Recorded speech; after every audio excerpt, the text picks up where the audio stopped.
Hey Poppy, happy Who's to Say Day. I don't know when I'm posting this, but thought I'd get in while the getting's good. It is April 11th, 2017, and this is Who's to Say. I hope you enjoyed that very brief shot of me at the beach. I went to Zuma Beach down in Malibu. If you ever come visit, I'll definitely take you there. I posed the question, can you quote pop culture, basically, if you are not familiar with the source material? And we ran a poll, and then you argued in favor of it, and said sure. People absolutely can quote things even if they haven't seen or read them. And I thought you put together a very cogent and very good argument. However, I have a rebuttal. I will say that you were very persuasive, and I wanted to believe you, and I did, but I have a few quibbles. Like, overall I agree with you, but I think there should be some caveats. Like, when it's part of the cultural lexicon, like you were talking about, absolutely. Luke, I am your father. Even though that's not the right quote, everyone knows it even if they haven't seen Star Wars.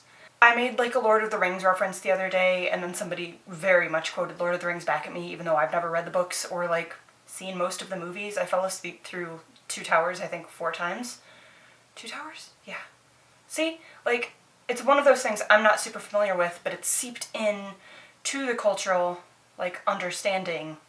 So, it's kind of hard to parse. Like, am I that knowledgeable? Am I as knowledgeable as I think I am? Am I more or less so?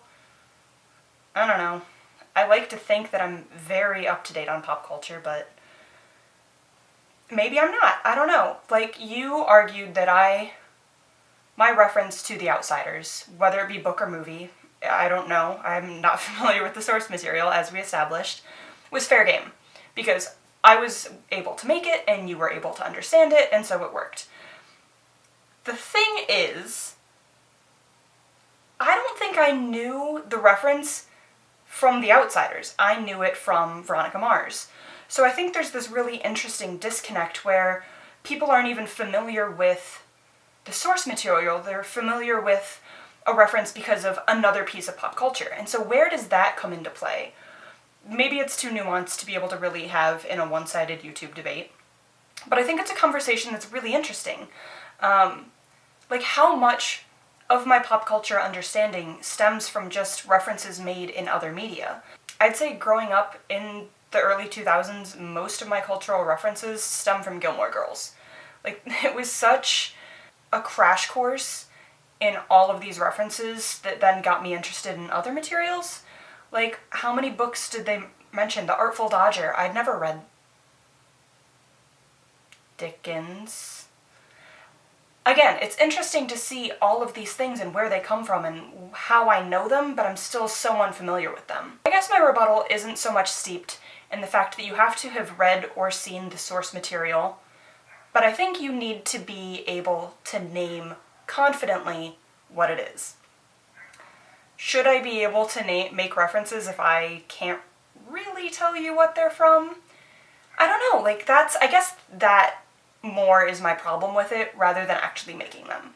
I think making them is fine. Again, they're part of the cultural lexicon, they're part of our discourse and our everyday lives, and it'd be really sad and boring to go about day to day without being able to make these. And so many, like, stem back from Hamlet and Shakespeare, and so many are just, there are just so many phrases and idioms that we wouldn't be able to use if we couldn't make references. Also, we would lose out on, like, really great titles of things, like, Double Double Toil and Trouble, that Mary-Kate and Ashley movie. So, I think they're kind of worthwhile. Absolutely, we should be able to. But I think there needs to be kind of a line between, do you actually know what you're referencing? No, you don't need to have seen it or read it, but I think there should be some kind of awareness surrounding it. And that's especially where I agree with you, where if you don't really know, or you're kind of half-assing it and you're wrong, you're gonna get mocked. If not mocked, gently corrected. I think there should be a little bit of accountability there. That's my response. I hope it was kind of coherent. I don't think it was very good in terms of a rebuttal, but I don't know, I think you were pretty right. And it didn't even pain me to say that. Personal growth. But yeah, good debate. I'm glad this was something we got to talk about, because I thought it was really interesting. That's it for me this week. Have a good week. I'll talk to you soon. Bye, Poppy. I feel like, in terms of references, sometimes I hear a lot and I can't, like, connect them in my brain, whether because I'm processing more slowly than usual or I just am unfamiliar. And I'm just like Steve Rogers, like, sitting there, like, scribbling in his little notebook, being like, 21st century reference I'm unaware of, like, need to look that up later. I hope you never get tired of my Steve Rogers references, because I'm never going to stop making them.